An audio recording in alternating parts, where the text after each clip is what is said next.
Welcome everyone to our Yom HaShoah, Holocaust Remembrance Day program. Please rise for the Tefirah, a siren that sounds throughout Israel as we mourn together.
Please be seated.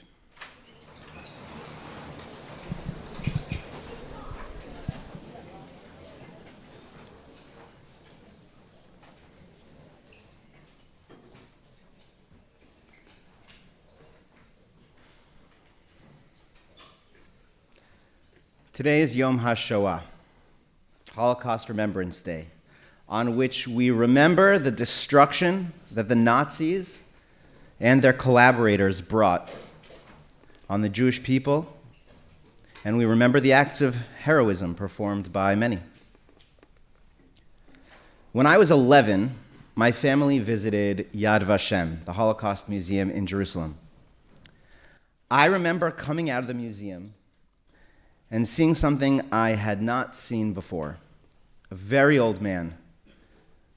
At my age, I thought he probably was 100. And he was sobbing.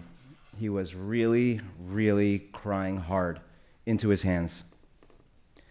My father must have seen a teachable moment, so he took me over to the man, and he asked him, "If you don't mind, could you tell my son and I why you're crying?" The man wiped his eyes and told us how he'd lost his mother in Auschwitz, and his father, and his sister, and 3 brothers, and all of his aunts and uncles. He was the only person left in his family who escaped Auschwitz. I heard this man's first-hand account of his tragic childhood in Poland. Today, I imagine that man is no longer alive, but his story is recorded. As more time separates us from the Holocaust, it becomes more and more important to carry these testimonies forward. Over the years, survivors began recording their stories in writing, in audio, and on video, so that their experiences would not be lost. The Shoah Foundation has collected around 200,000 living testimonies documenting the harrowing journeys of survivors who were willing to speak about their trauma. People who stood up and said, "This is what I saw. This is what I lived through." But there are millions more who never had that chance. For them, their testimony is not something they told. It's something we must tell for them. At Yad Vashem, there are 4.5 million pages of testimony. Each one a name, a life, a person that someone refused to let us forget. Today on Yom HaShoah, we remember those who were murdered for being Jewish. We remember those who survived and told their stories. And we're going to take it upon ourselves to carry their stories forward. Before we do what the Jews have always done in the face of loss. We're going to turn to tefillah.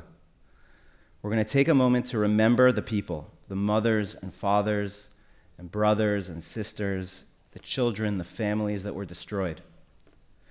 I'd like to call up Ari Preciado to recite Kel Male Rachamim with us, asking Hashem to grant proper rest to the souls of the millions who were murdered in the Holocaust.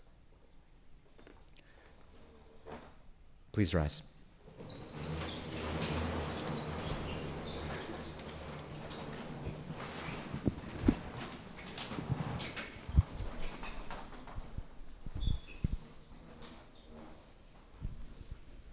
אל מלך רחמים שוכן במרומים המצא מנוחה נכונה על כנפי שכינם במעלות קדושים וטהורים כזוהר רקיע מזהירים את כל הנשמות של 6 מיליוני יהודים חללי השואה שנהרגו, שנשחטו, שנשרפו, שנספו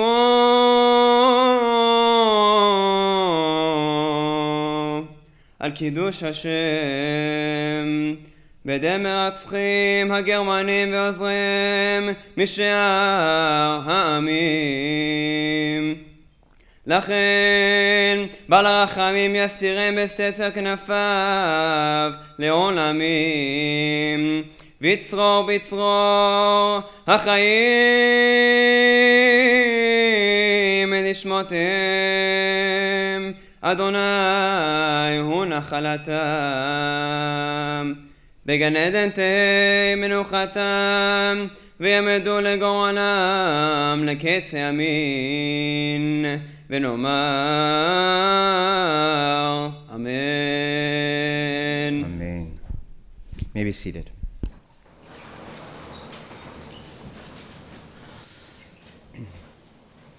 Being a link in the chain of Jewish memory is a privilege we carry.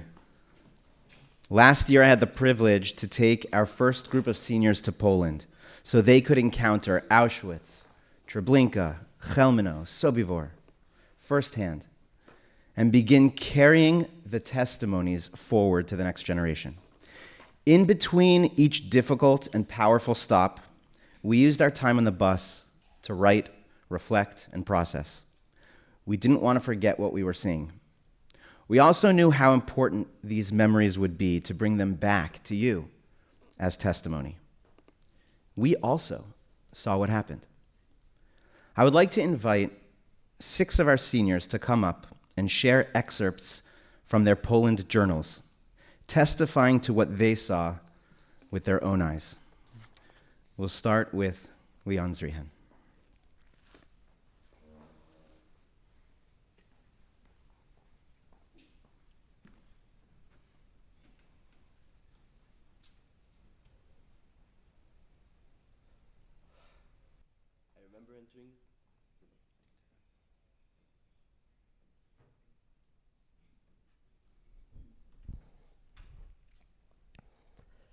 I remember entering the first camp of the trip.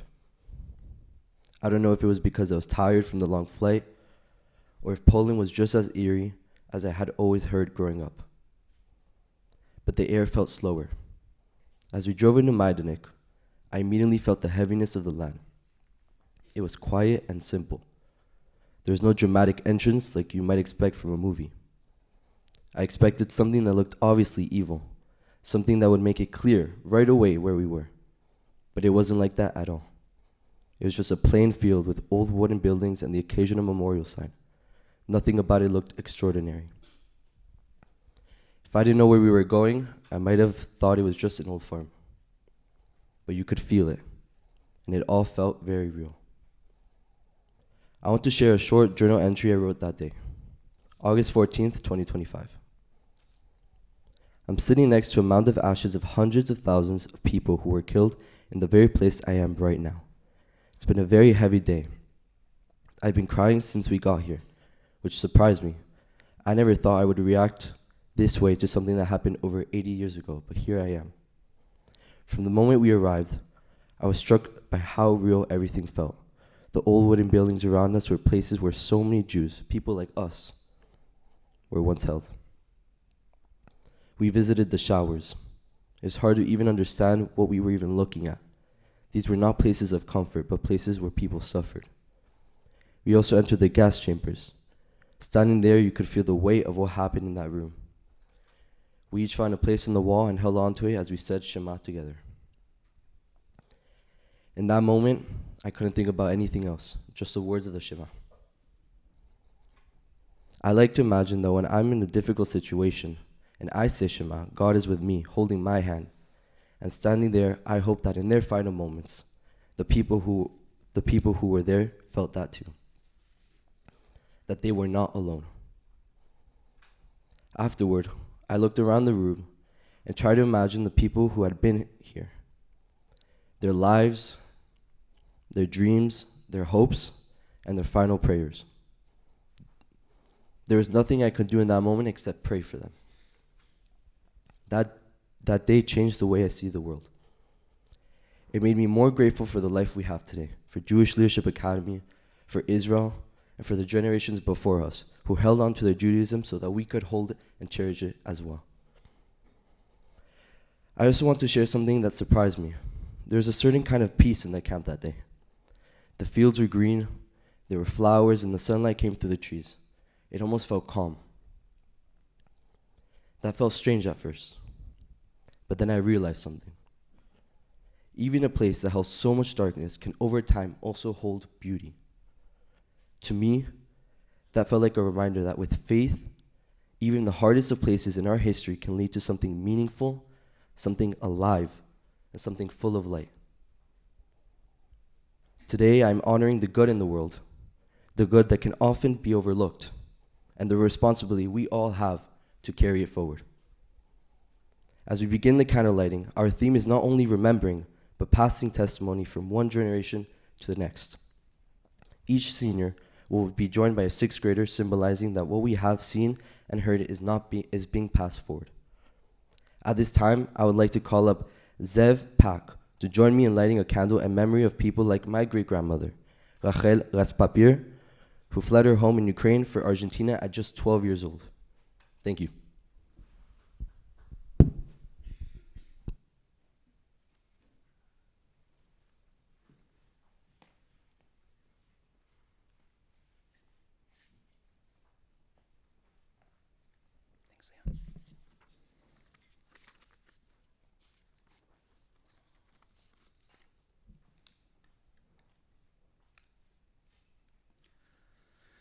I'd like to call up Moshe Silberman.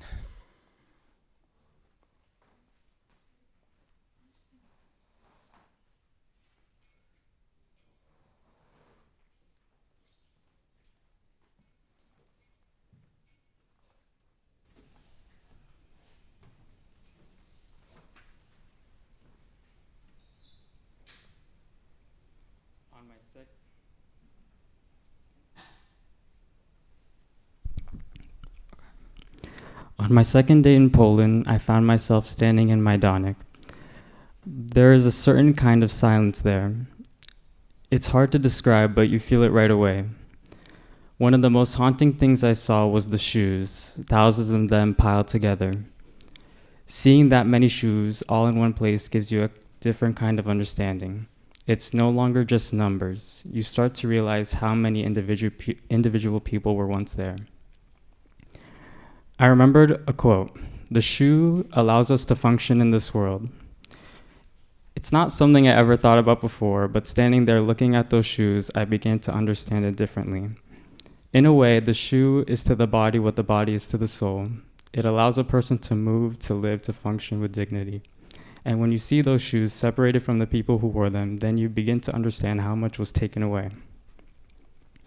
Later that afternoon at 12:34 p.m., I sat in a dome facing the crematorium. It felt heavy just being there and knowing what had happened in that place. To be honest, I don't think I was fully prepared for the weight of this trip.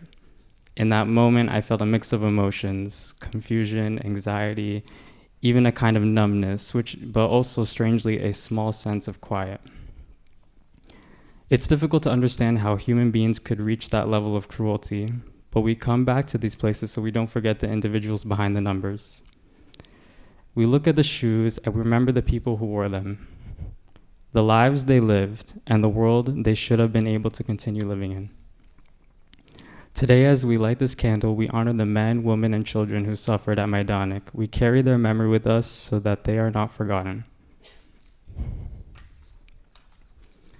At this time, I would like to call up Yossi Yadgar to join me in lighting this candle in their memory. May their memory be a blessing, and may we find the strength to bring more goodness and peace into this world. Thank you.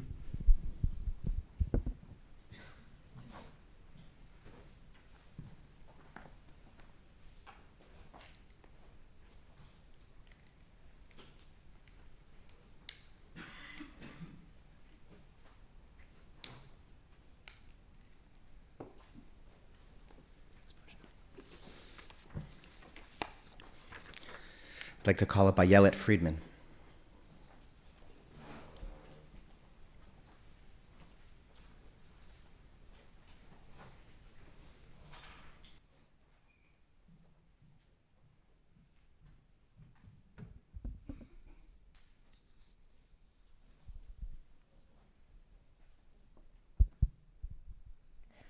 We had just visited the gas chambers in the crematoria. We learned about how people were killed there and what happened in that place.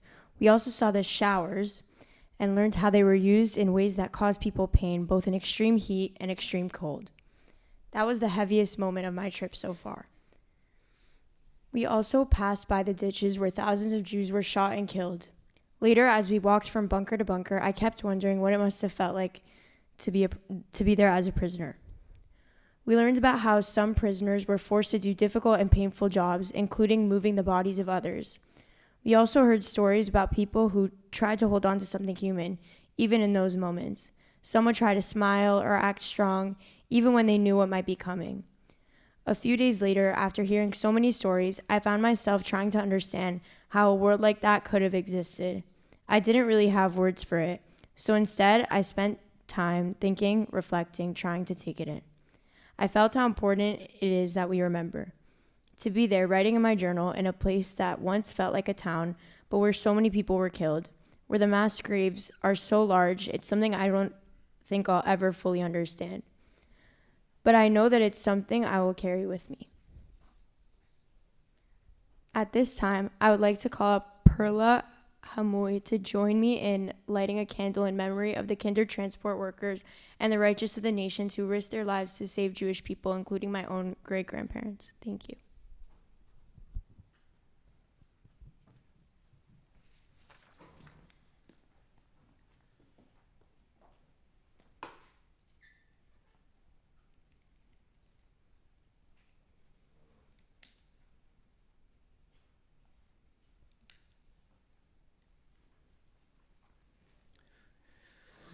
Gabriel Graciani.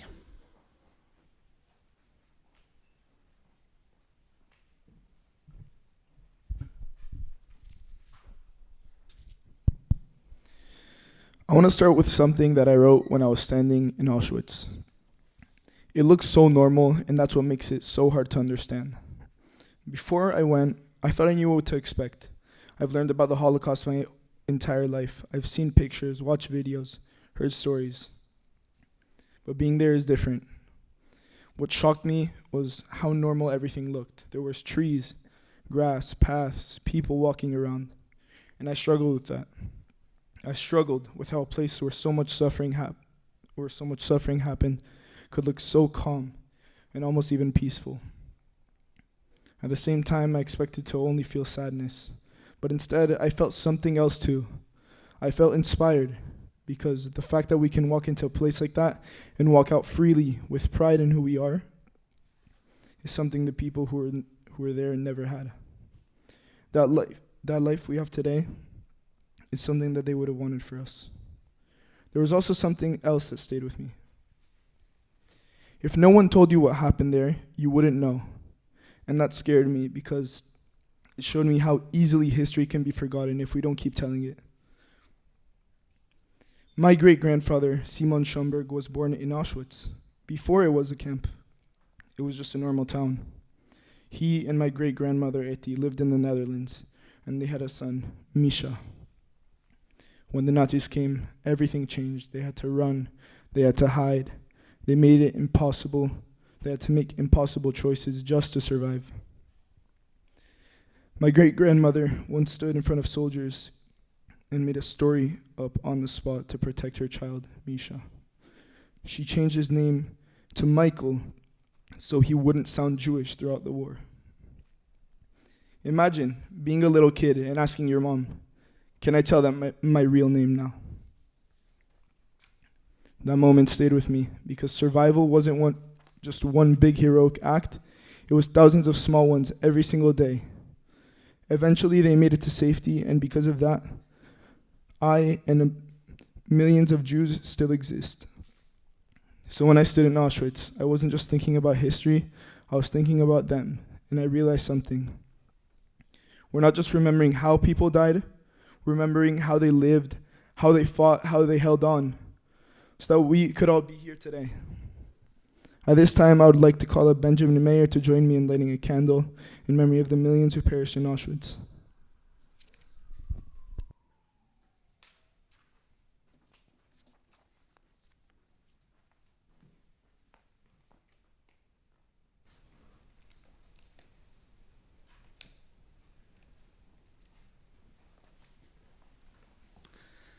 I'd like to call up Talia Waldschein.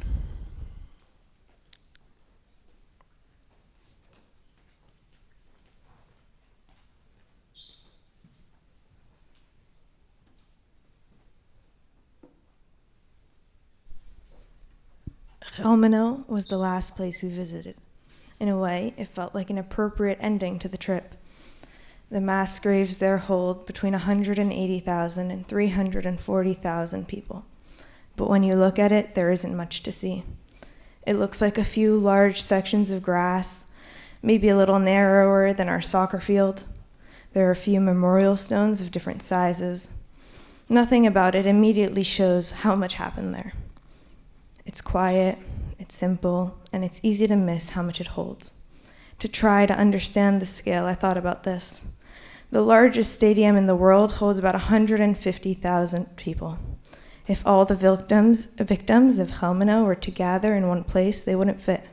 That means that this stadium, this small, quiet place, holds the memory of more than 2 full stadiums of people. We were given time to sit near the mass graves and reflect on the trip. But I couldn't.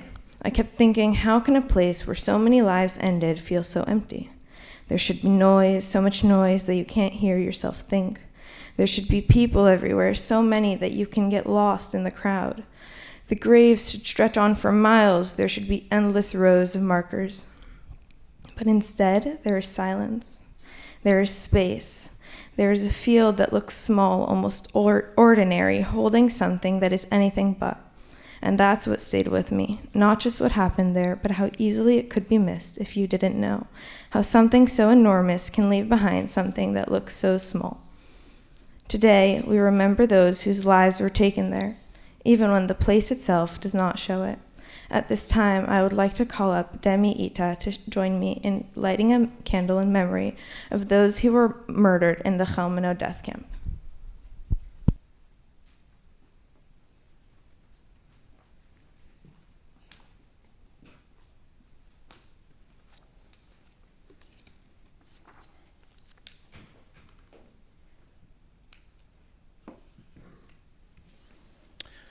Jake Kravitz.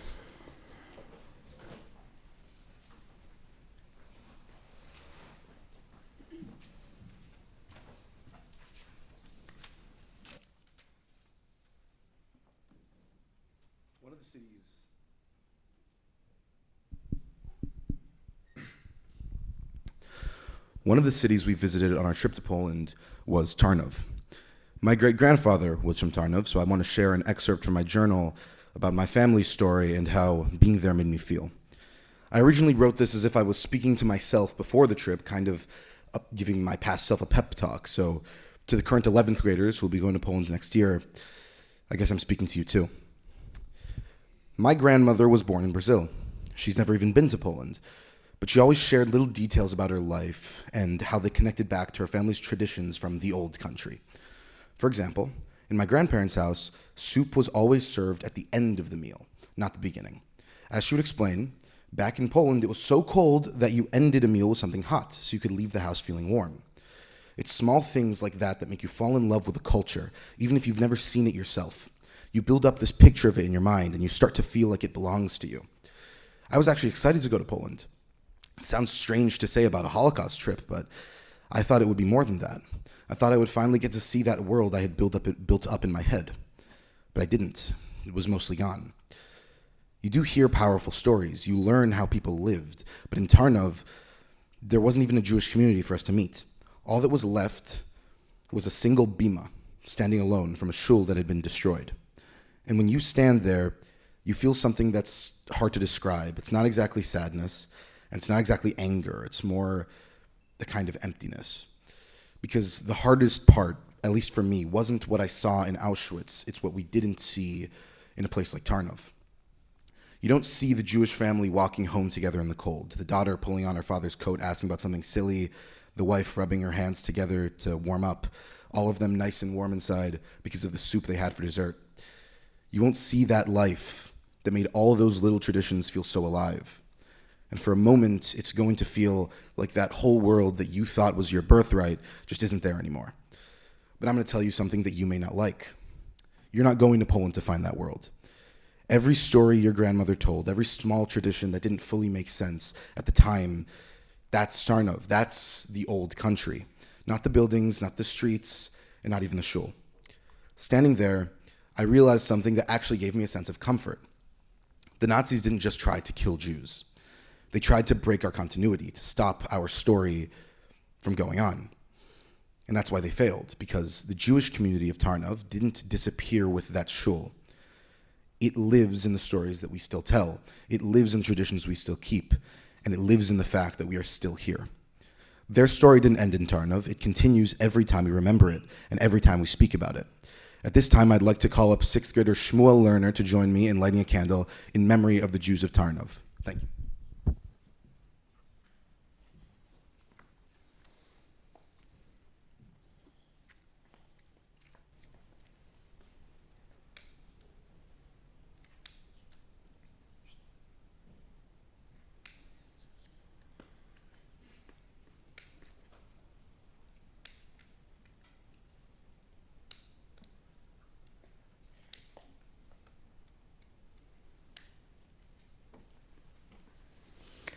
Thank you to our seniors, and thank you to our 6th graders who represent the next generation of Jews who carry this really important task of keeping these stories alive. As I look at all of you young, ambitious, proud Jewish students, the thing I want to do most with you is sing about hope. I'd like to call up Rafael Escapa to come lead us in singing about hope. Please rise for Hatikva.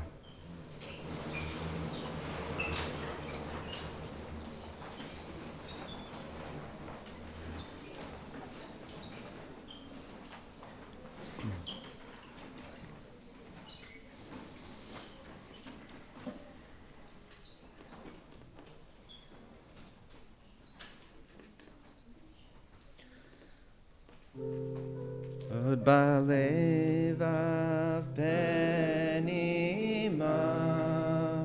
nefesh Yehudi homia ulefate mizrach kadima ayin letzion Sophia.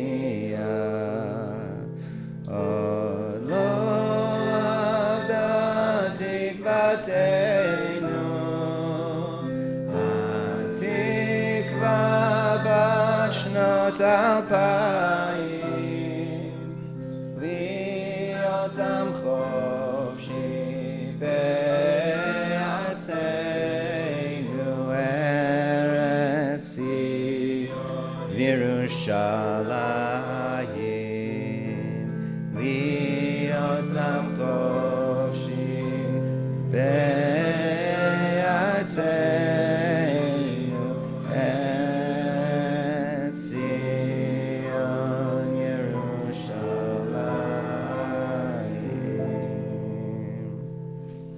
Thank you, Raphael. Please stay standing for a moment. 8 months ago, the senior class and I sat together on the floor of a barracks in Auschwitz. In that moment, there was a deep sense of togetherness. You guys remember that? A feeling that as Jews, we're part of one people, one story. Sitting there together on the floor of the Auschwitz barracks, we sang Achenu. I invite you to join us now.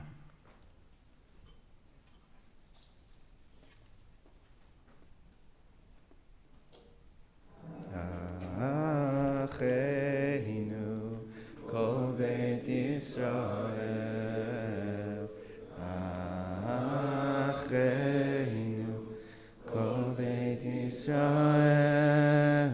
Hanetunim betzara, betzara ubashivya, omdim bein bayam uvein bayabasha.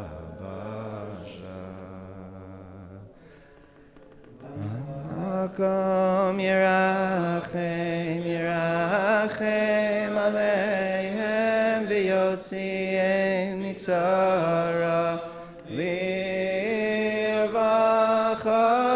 u'me'afel aliyora, mishim u'vodegeh u'ashta, baga u'bizman karib. Hamakom yirachem, yirachem aleihem, v'yotziim mitzara, lirvacha u'me'afel aliyora, u'mishib u'legeh u'lashta, v'gala u'bizman karib. Thank you all very much for participating in this ceremony. To everyone who's not yet a senior, I look forward to going on this journey together with you when the time comes. I'd like to ask our 6th graders to quietly walk to period 2, and everyone else please take their seats.